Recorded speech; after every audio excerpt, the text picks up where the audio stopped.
All right, this is a 2.5 pound salmon fillet. Got it seasoned up with some Tony Chachere's no salt. I use the no salt because it's got brown sugar in it. That's the first ingredient. And then it's, I'm not really putting this on here to get the spicy flavor. I'm just putting it on here to get a little bit of sweet. And it's been, I put this on here and it's been sweating a little bit while I go and get the grill up to temp. So, but remove any pin bones. You can run your finger down here, and if you feel any pin bones, you can get a little pair of pliers and pull that out.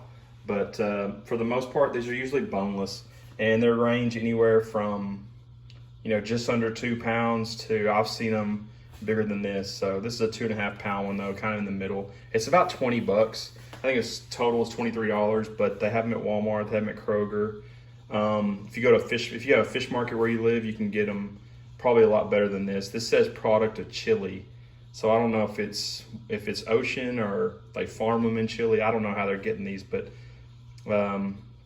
this is just a salmon fillet. So I'll take you outside and we'll put it on the grill, and I'll show you how I do that. All right, I got it on the grill. I did cut it in half. That's not for any cooking reason. That's so that it's just easier to handle.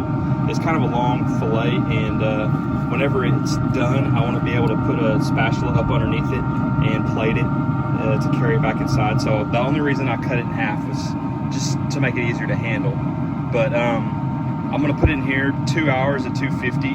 But this is the first time using this pit on the Traeger. That's just what it was on my old pit. So I'll probably come back at about an hour and a half and check it. It could get done in 90 minutes. It could take the full 2 hours. But I'm gonna set a timer for an hour and a half and come back and check it. But usually 2 hours at 250. And if I were cooking this to eat and not make it to a dip, I would be more concerned about drying it out. But we're gonna add a lot of other stuff into the dip, so I'm not too worried if it gets a little bit dry or gets a little bit overdone. That bark, it turns out really good in the dip. So like I said, eating it just with some vegetables, probably go 225 for 2 hours. Make it in the dip, I'm gonna go 250 for 2 hours, and really try to get a lot of smoke on it. Because you'll see whenever we break it up with a fork and put it in the dip, how it benefits from having that extra bark on there.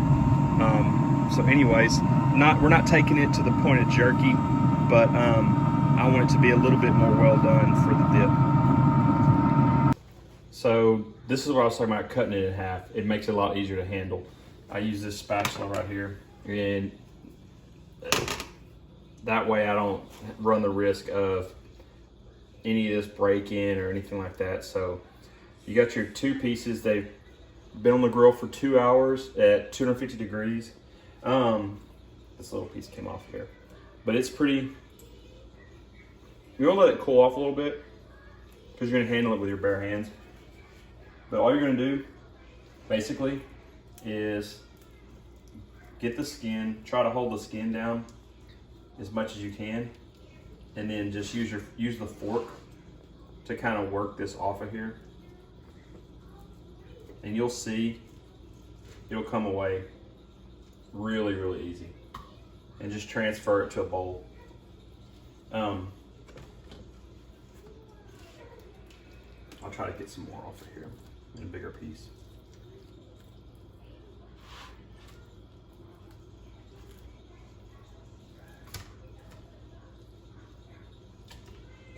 But I don't worry about the fat. The fat is kind of fishy tasting in salmon and trout and stuff like that, but you're not gonna taste any of it anyways after what we're about to do to it. So there's your skin. Don't put the skin in there. You'll be disappointed.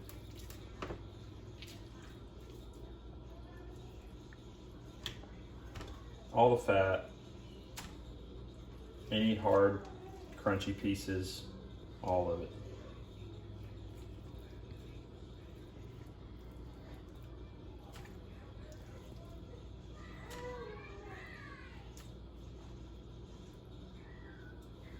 And there's only 3 things that go in it: mayonnaise, sweet pickle relish, and sriracha. You can do it with or without the sriracha, but anyways, so get all this in there. All right, once you get everything in the bowl, that was about 2.5 pounds of salmon, 2.6. Take mayonnaise, Miracle Whip, put about that much in there. That's probably 1/4 cup, maybe half a cup. All this is to taste. I mean, if you've ever made tuna salad, same thing. You're kind of making it to taste. I'm sure there's a way to gauge what it would take to get the flavor right every time. But I made this so much. This is probably my favorite way to eat salmon. Then you're just gonna take all this stuff, mix everything up, and put it in the refrigerator to chill. Let it chill till it's cold or whatever, and eat it just like the same way you would eat tuna salad. I eat mine with like really salty corn chips, like Fritos or something. I eat it on crackers sometimes, but you could put it on a croissant, make a sandwich with it. You can put it on white bread. Anyway, you could just eat it with a fork if you're trying to be no carb or whatever, but I don't know. I like to eat mine with corn chips or crackers. That's about the 2.